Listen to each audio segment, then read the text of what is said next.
Oh hey, I'm in my basement too this week. Okay, so today I'm going to be talking about intellectual copyright. Is it legitimate?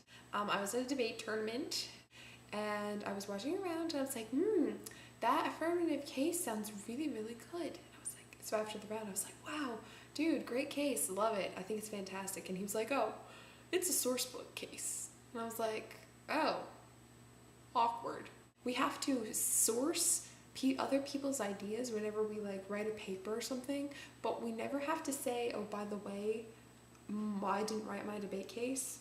And I wonder, number one, why that is, and number two, I also think that the only response to the reason why we don't source debate cases is because intellectual copyright is totally bogus. And this is my reasoning here. First, I was thinking about Dr. Thomas Foster, who wrote How to Read Literature Like a Professor. Love that book. You should go read it. It's fascinating. But the whole thing he harps on through the book, if you haven't read it, is intertextuality, and this whole idea that all of literature is incorporating and editing and building on all the literature that has come before. And it's all about how these ideas reference each other and build on each other, and how all of literature has to do with all of other literature.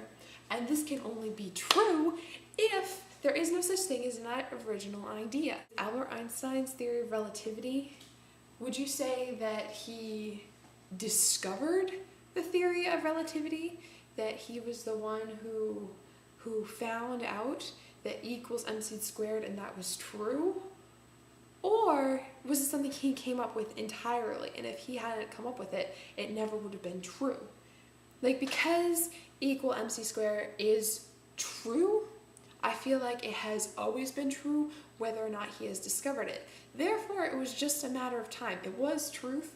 He discovered it. He didn't think it up. It was something that was true that he was able to find because he built on the foundations of other physicists and scientists in the past. And this is the other side of it. If you're not pro intellectual copyright, if you think that people should get credit for the ideas they come with, the argument for that would be that people should get credit for their interpretation of facts, and people should get credit for their analysis. Like the Red Wheelbarrow, William Carlos Williams.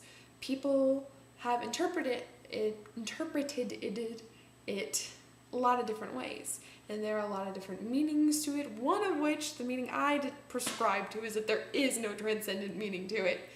But shouldn't those people, because they spent the time thinking about it and they were the first one to come up with their ideas, should they not get credit for their analysis and interpretation of the facts?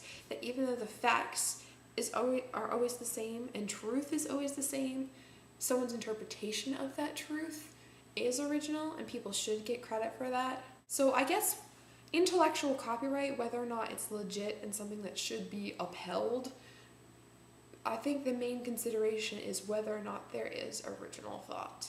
Maybe that should have been my question instead, because I guess I didn't end up talking about intellectual copyright that much because I don't know that much about it, but on its surface it seems to me to be a very foolish concept to try and put copyright and property stamps on ideas when ideas I think are something that belong to humanity collectively. I don't know, is that humanist sounding of me? Because so much of what everybody thinks of is based on interactions with other ideas and other people, and I think that's what promotes the growth of technology and imagination and art and discovery in our society, is that interconnection of ideas, and therefore it's wrong for one person to take credit for what was spawned by so many other people.